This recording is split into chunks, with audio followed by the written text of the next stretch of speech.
सविनय अवज्ञा आंदोलन। एनसीईआरटी कक्षा 10 सामाजिक विज्ञान। परिचय।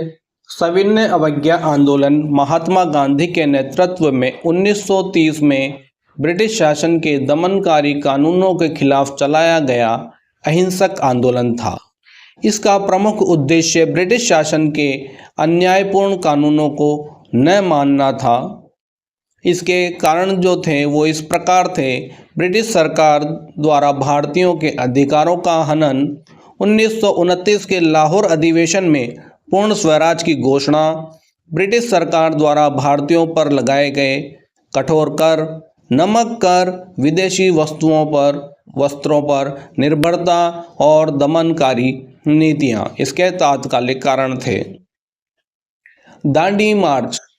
12 मार्च 1930 को महात्मा गांधी ने 78 अनुयायियों के साथ साबरमती आश्रम से दांडी तक 240 मील की यात्रा की।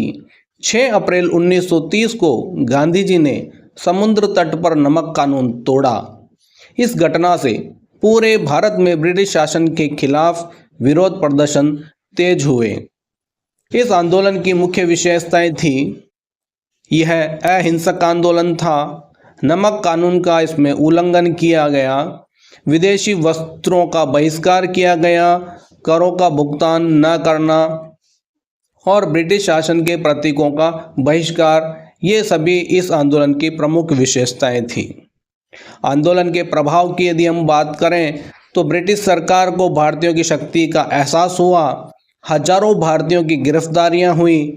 इस आंदोलन में महिलाओं की भागीदारी भी बढ़ी और गांधी इरविन समझौता जो 1931 में हुआ, इस पर हस्ताक्षर इसी आंदोलन के समय हुए। भारतीय स्वतंत्रता संग्राम को नई दिशा मिली।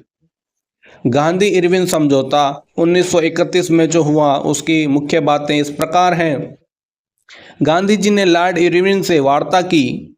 भारतीय नेताओं को जेल से रिहा किया गया। इस समझौते के अंतर्गत भारतीयों को समुद्र तट से नमक बनाने की अनुमति मिली।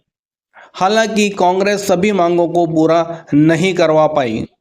आंदोलन की कुछ सीमाएं रही। यह आंदोलन कई हिस्सों में कमजोर पड़ गया था। दलित वर्ग को विशेष रूप से शामिल नहीं किया गया। मुस्लिम लीग ने इस आंदोलन को समर्थन नहीं दिया और ब्रिटिश सरकार ने कुछ हद तक दमनकारी रवैया इस आंदोलन के लिए अपनाया था। निष्कर्ष रूप में हम बात करें तो सविनय अवज्ञा आंदोलन भारतीय स्वतंत्रता संग्राम का एक महत्वपूर्ण चरण था। इसने जनता में राष्ट्रीय चेतना को बढ़ाया और ब्रिटिश सरकार पर दबाव डाला।